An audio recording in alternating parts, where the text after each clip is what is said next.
Greetings, friends of liberty. Now, if we were tasked by His Majesty to find the smartest individuals in the realm, where do we imagine we might find them? I would suspect not in the hinterlands, in the countryside, amongst the rustics and hill folk, but rather in the city, amongst the urbanites. Is there not a reason we use the very terms yokel, joskin, and bumpkin? And why, in each European language, they too have their analogues? So the Germans call them Hinterwäldler, in other words, he who lives in the back of the woods.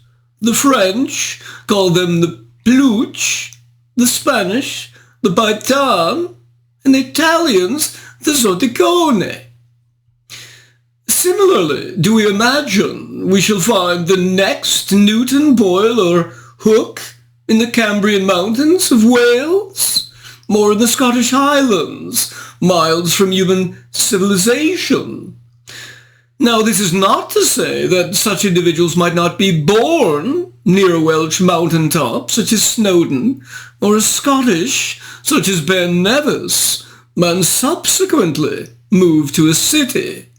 But 'tis true that the longer a person lives in such culturally deprived regions, the lesser the chance he shall accumulate knowledge. 'Tis undeniable. Thus, 'twas no accident at all that, in classical antiquity, the civilization blossomed round the Mediterranean at sea level, where the transport of food and human beings by ships or carts on the flat coast was enjoyed, all of course very far from the countryside and hilltops of the Apennines. So if we turn to the issue of bumpkins, rustics, yokels, and other denizens of the countryside in your own 21st century in America, we find today a striking parallel with the term hillbilly, an unsophisticated country person associated with the remote regions of the Appalachians. In Hillbilly Elegy, Republican politician and present vice presidential candidate James David Vance describes at length his childhood in the wilds of Kentucky and Ohio, his subsequent enlistment in the Marines, his enrollment at Iowa State University, and his graduation from Yale Law School. In this review, given that in the 8 years since its publication, its author has become well known, I shall, contrary to my usual practice, review both the book and the author. Vance begins by immediately introducing his main theme. The first, poverty, saying, "I grew up poor in the Rust Belt in an Ohio steel town that has been hemorrhaging jobs and hope for as long as I can remember." In virtually his next sentence comes the second theme, his ethnic identification. "I may be white, but I do not identify with the WASPs of the Northeast, but with the millions of working-class white Americans of Scots-Irish descent who have no college degree. Americans call them hillbillies, rednecks, or white trash. I call them neighbors, friends, and family." And soon after, his third theme, that of cultural degradation, noting how, when he worked as a young man in a tile factory, lifting the heavy cartons onto shipping pallets, hillbilly laziness was exemplified by a fellow worker who sometimes took 35-minute bathroom breaks and whose pregnant wife decided unannounced to take one of every 3 days off from her secretarial duties. The emotional heart of the story lies with Vance's relationship with his grandparents, who raised him, given that his mother, though having custody, constantly battled both her addictions and fought with her new boyfriends. Understanding earlier that escape from Appalachia was the best option, his grandparents had moved out of the coal country of Jackson, Kentucky, to Middletown, Ohio, where his grandfather Pawpaw was employed by Armco Steel Company. Nonetheless, in the summer and during other parts of the year, they often returned to Kentucky. His grandparents, although experiencing heightened marital strife early in their relationship, lived together again after Papa stopped drinking, and feeling like an effective couple again, they felt a special duty to raise Vance and his sister Lindsay to make amends for how they had treated their daughter, his mother. Vance notes that the path that his grandmother Memoir and Papa took to leave Kentucky for Ohio was a choice made by many others. He says, many millions of people traveled along the Hillbilly Highway. The scale of the migration was staggering. In the 1950s, 13 of every 100 Kentucky residents migrated out of state.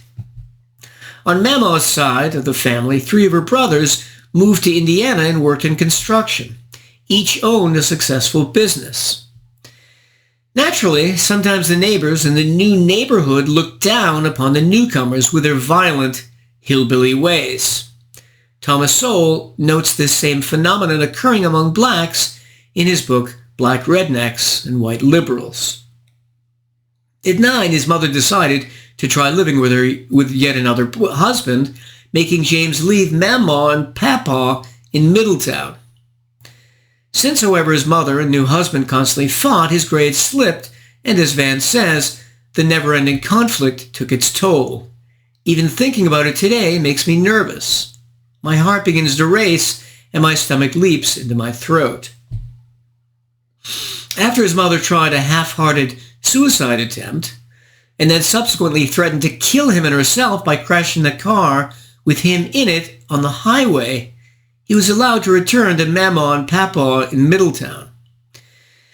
There, his anxiety subsiding, his grades subsequently improved. His sister Lindsay also proved stalwart in constantly protecting him. At one point, he tried to live with his mom's next husband in Dayton, Ohio, and attend schools there, but again, away from his grandparents, his grades slid, his life started unraveling, and he started failing classes, engaging in drug use. So once again, Papa now having passed away, he moved back in with Mama, and with the stability she gave his life, his grades improved yet again. As he says, thanks to Mama, I never saw only the worst of what our community offered. There was always a safe place and a loving embrace if I ever needed it. After high school, sensing that he really wasn't mature or ready enough for college, he decided instead to enlist in the Marine Corps. Not surprising, since many in Middletown enter military service. There, he learned to give 100% commitment and was helped by officers in acquiring numerous life skills, such as how to buy a car or to choose a bank. And when he graduated, it was the proudest day of my life. An entire crew of hillbillies showed up, 18 in total, including Mama sitting in a wheelchair. After serving in Iraq as a community liaison officer and finishing his term of enlistment, he finally felt ready and eager to enter college, so applied to and was accepted by Ohio State. And when he did, he welcomed the training and preparation the Marines had provided. As he says, by the time I started at Ohio State, the Marine Corps had instilled in me an incredible sense of invincibility. I'd go to classes, do my homework, study at the library, and make it home in time to drink well past midnight with my buddies, then wake up early to go running.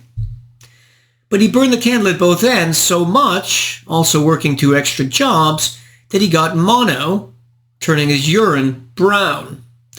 After some necessary downtime to recover, his urine again turning yellow, and he beginning to gain back the 20 pounds he had lost, he was back in class and at work. From there, he was on to Yale Law School, from whose graduates 2 recent Supreme Court justices have been chosen.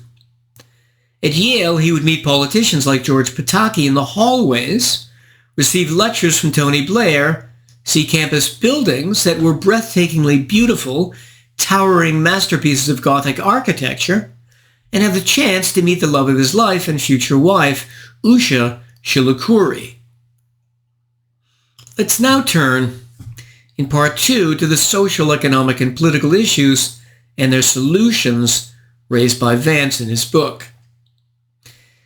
Number one, Vance constantly tells us how much he loves his ethnic group, the poor white Appalachians, but he never tells us that he loves what makes America great, its love of freedom, and the protection of those freedoms through its revolutionary, rights-respecting Constitution.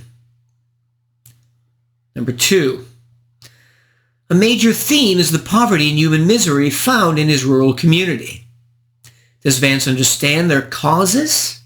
Not exactly. There are at least four. A, as I indicated in the very beginning, people in rural and especially mountainous regions are inevitably more cut off from the rest of civilization. And that means that, at all things being equal, they and the people around them will simply be less knowledgeable. That lack of knowledge means they'll be less productive and thus poorer. B, hundreds of millions of people over the last 2 centuries in the West have realized what I just said, that being closer to civilization, to towns and cities, means you'll be more productive and thus wealthier. So they've left. By some counts, in some areas of Appalachia, 80% have moved away, as Vance's family did, and as he stresses. This is the same solution that Black Americans chose to leave the Jim Crow South. That was called the Great Migration. So it's not clear why the rest of America should subsidize these remaining hillbillies who refuse to move to better pastures. C, because Vance doesn't understand the value of freedom, he doesn't understand its flip side, which is that government has largely caused the increasing destruction of the remaining Appalachian culture. These causes being added to the natural effects of rural isolation. What are these additional causes? Number one, the welfare state. Just as the welfare state during the 60s and Lyndon Johnson's Great Society so damaged the Black community and culture, creating huge percentages of single-family and single-mother households, so too the hillbilly family was and is ravaged by the exact same cause. And ironically, Vance constantly documents it. As a social worker quoted in Reason magazine reported in 2015, there are no consequences to pregnancy. Girls get immediate access to a medical card, food stamps, a check, and home visits. They have all the welfare benefits as long as their kids are not adopted, plus there's no babysitting, since the grandparents will look after the kids. In fact, significant amounts of state welfare had been doled out, thus destroying Appalachian families for decades before the 60s, when coal mines became mechanized and the miners laid off. And coal country counties were the first in the nation to get food stamps.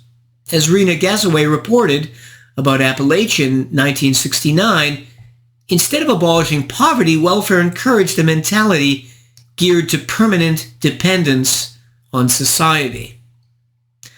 But although mentioning this, does Vance take the logical next step and advocate here or later ever getting rid of the welfare state, whose payments make up, according to Ronald Bailey, 47% of income in some areas of Appalachia, and which abolishing would make Appalachian culture and families much healthier? No, what Vance instead ironically does is try to defend it, saying, those of us on the right are deluding ourselves if we fail to acknowledge that the Great Society welfare state did accomplish something else. It prevented a lot of suffering. Again, completely false. It resulted in a huge overall net increase in suffering. A free society with private charity and philanthropy would have been orders of magnitude more productive and effective dollar for dollar in helping the poor and keeping families together. Ironically, it should be added, many of the good jobs found in Appalachia today are only found in doling out the goodies of the welfare state in public education and health and social services. Number two, the drug war. The drug war has been enormously destructive for Appalachia, just as it has for America as a whole.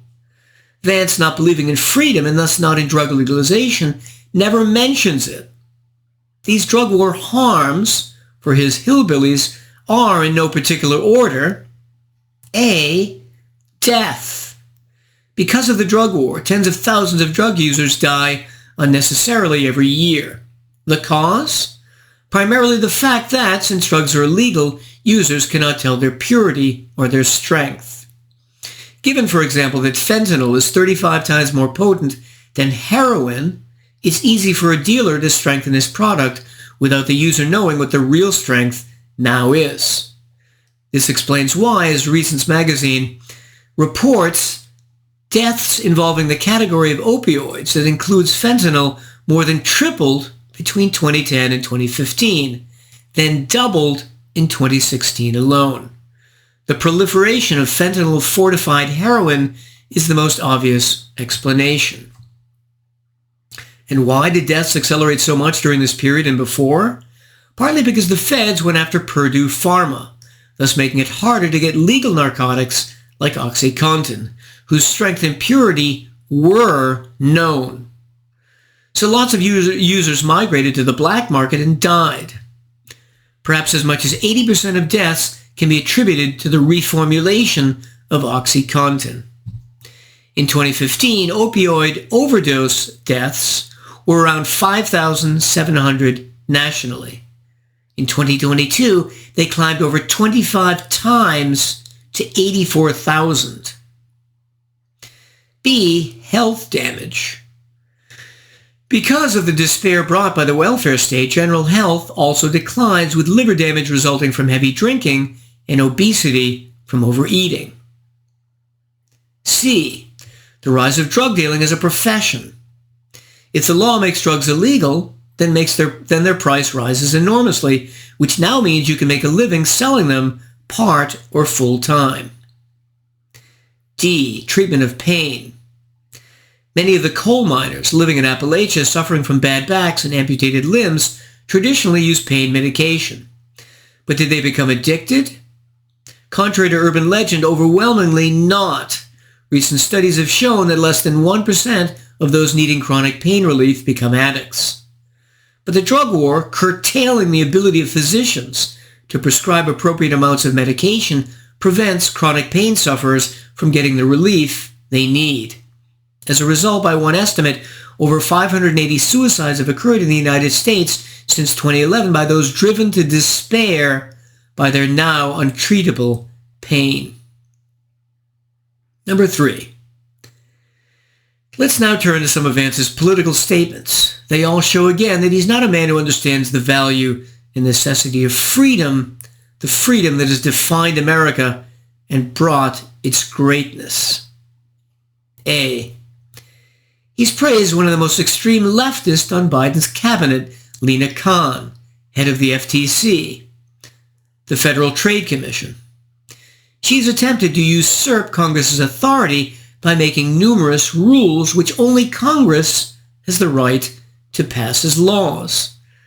In addition, she's persecuted companies for raising prices, blaming them instead of her president and his inflation. B. Vance is for minimum wage laws, which typically and consistently make teenagers and those with a low skill set legally unemployable. C. He's in favor of some type of universal military draft. D. Worst, he's a nationalist. What is a nationalist? A person who believes that you can further the interests of a nation by violating property rights, either of those within or those outside of your national borders. Famous nationalists of the 21st century are Xi Jinping and Vladimir Putin, and of the 20th, Hitler, Stalin, and Mussolini. Vance is a nationalist too, believing in violating natural rights both domestically and internationally. He's number 1 against NAFTA, the free trade deal which resulted in vastly increased trade in North America. Number 2, he's for bombing the drug labs of drug cartels in other countries, a la Tom Clancy, instead of simply legalizing drugs, which would help his hillbillies enormously by reducing overdose deaths and getting rid of the drug trade. Number 3, he's for a 10% national tariff and against the importation of cheap goods from China and elsewhere, which have enriched everyone, rich and poor alike. Number 4, He's against immigrants who are not criminals coming to the U.S., even though his own wife was born of immigrants, and even though the whole success of America for close to 2 centuries has been in accepting non-violent immigrants. Number 5, he's against privatizing the bankrupt Social Security system. Number 6, he was against the sale of the sad U.S. Steel Company to the Japanese company Nippon Steel, which would have helped everyone, American and Japanese alike. Number 7, like Tucker Carlson and so many on the right admiring Putin's Russia, he was highly influential in refusing to send military aid to Ukraine in fighting the genocidal invasion of the nationalist Vladimir Putin. Number 8, unlike Trump's previous vice president, Mike Pence, Vance would have continued Trump's attempted treason in 2020 even longer by having supported Trump in getting new alternate state electors instead of accepting the state ballots on the floor of the Senate, as Mike Pence fortunately did. E, finally, his religion. Protestantism not being irrational enough for him, Vance converted to Catholicism in 2019. As a result, he believes now in violating rights in many additional ways. Number 1, by preventing women from using in vitro fertilization. B, by wanting to outlaw gay marriage, even though throughout his book he makes it seem like he has nothing against gays. C, by wanting to outlaw pornography, so that some incel sitting in his mother's basement can't satisfy himself anymore by reading Playboy or Penthouse. D, in privileging families that have children with tax breaks over childless couples. And E, by believing in 2022, before he became a vice presidential candidate, and changed his tune in having a national ban on abortion at 15 weeks. All of this is an expression of pure Catholic intolerance and his disregard of individuals and their natural rights, as it would befit the nationalist he is. In conclusion, regarding this book, I would give it high marks, a B+, A-, for its consistently excellent ethnic and familial observations and narrative, and for its sociological and psychological insights. All readers can very well understand Appalachian culture as a result. But regarding the person and politician, I'd give him a D, D-. While I respect Vance for what he's achieved, I don't admire him, like him, or find his life story inspiring. Vance, in his essence, deep down, is the same violent, ignorant hillbilly he was at age 10, only having acquired a veneer of civilization from Yale Law School and a habit of discipline from the Marines.